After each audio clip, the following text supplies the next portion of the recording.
Assalamualaikum warahmatullahi wabarakatuh. Kami dari kelompok 9 ingin menampilkan hasil kerja dari kelompok kami yang beranggotakan saya sendiri, Fauzan Haris,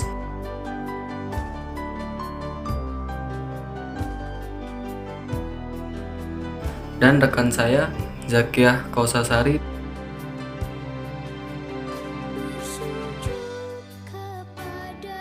dan Ludianto.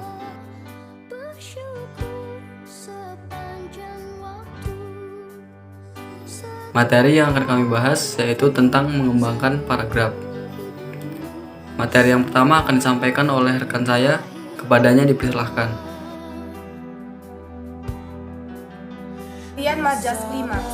Majas klimaks yaitu suatu gaya bahasa yang digunakan untuk menyatakan suatu hal secara runtut atau berurutan semakin memuncak dari yang rendah menuju yang lebih tinggi tingkatannya, atau sering disebut berbentuk hierarki. Majas ini ditemukan dalam perbincangan sehari-hari dalam beragam karya sastra, juga terdapat dalam karya ilmiah. Penggunaannya digunakan untuk menegaskan gagasan atau maksud yang ingin disampaikan kepada pendengar atau pembaca. Contoh majas klimaks dalam kalimat: berbagai kendaraan memenuhi ruas jalan utama dari mulai sepeda motor, mobil, bus, hingga truk kontainer yang membuat jalan penuh sesak. Pengertian majas anti klimaks. Majas anti klimaks adalah majas kebalikan dari majas klimaks. Berasal dari dua kata, yaitu anti yang berarti berlawanan dan klimaks yang artinya puncak. Pada majas kali ini merupakan gaya bahasa yang meruntutkan kata-kata dalam satu hierarki, mulai dari tingkat yang tinggi ke tingkat yang paling rendah. Contoh, status Gunung Merapi di Jawa Tengah yang sedang meletus dari status awas siaga, waspada, kembali ke status normal, dan warga mulai kembali ke rumah masing-masing. Pengertian kata umum. Kata umum adalah sebuah kata yang mempunyai ruang lingkup yang luas. Makna kata umum sifatnya luas, yang mana kata-kata tersebut masih dapat diperincikan atau dijabarkan menjadi lebih khusus dan menjadi lebih sederhana, sehingga dapat disimpulkan bahwa definisi kata umum adalah kata yang di dalamnya mengandung makna yang masih bisa untuk dijabarkan. Pengertian kata khusus. Kata khusus adalah sebuah kata yang mempunyai ruang lingkup yang terbatas.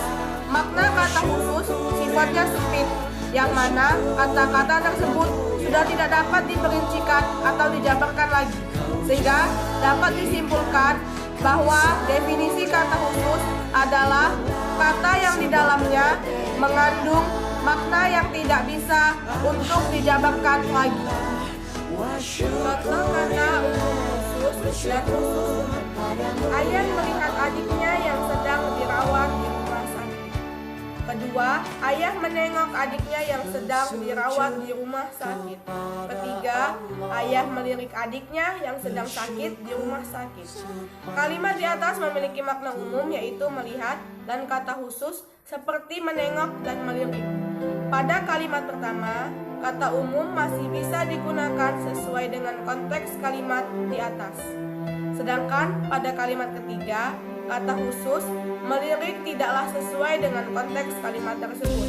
Kata khusus yang sesuai adalah menengok pada kalimat kedua. Baik, di sini saya Rudianto, saya akan menjelaskan tentang paragraf sebab akibat. Paragraf sebab akibat adalah sebuah karangan yang berisi tentang pola pikir induktif, yang mana gagasan utamanya terletak di akhir paragraf. Paragraf sebab akibat ini disebut juga paragraf kausatif. Pasalnya dalam paragraf ini terdapat berisi tentang sebuah sebab dan akibat peristiwa. Paragraf sebab akibat memiliki ciri-ciri. Yang pertama adalah awal kalimat berisi tentang sebuah peristiwa. Hal ini karena paragraf ini adalah pengembangan dari induktif. Yang kedua, biasanya paragraf ini adalah telah menjelaskan banyak masalah dan peristiwa yang biasa dikenal dengan sebab. Dari sebab tersebut kemudian disimpulkan menjadi akibat. Yang ketiga, gagasan pokok berada di akhir paragraf dan biasa dikenal dengan akibat. Yang keempat, terdapat ketersinambungan yang konkret di antara sebab hingga menjadi sebuah akibat. Yang kelima adalah gagasan utamanya terletak di bagian akhir kalimat atau kalimat yang biasa disebut akibat. Paragraf sebab akibat memiliki beberapa jenis. Yang pertama adalah sebab akibat.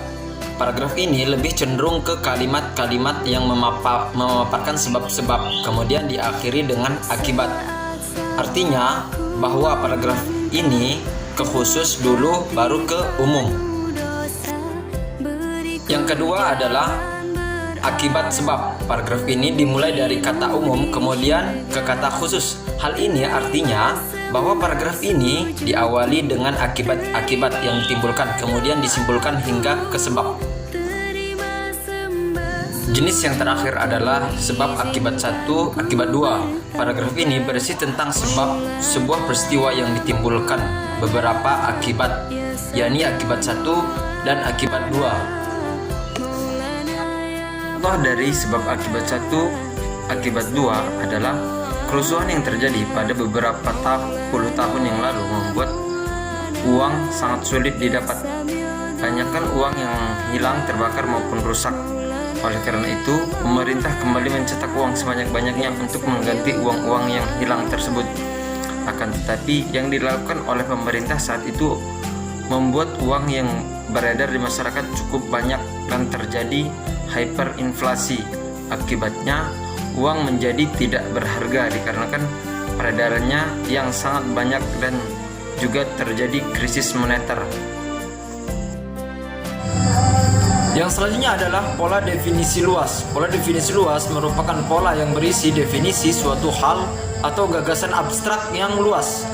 Pada pengembangan paragraf ini menjelaskan tentang ide yang abstrak atau terminologi yang bisa membuat konflik yang memerlukan penjabaran lebih lanjut.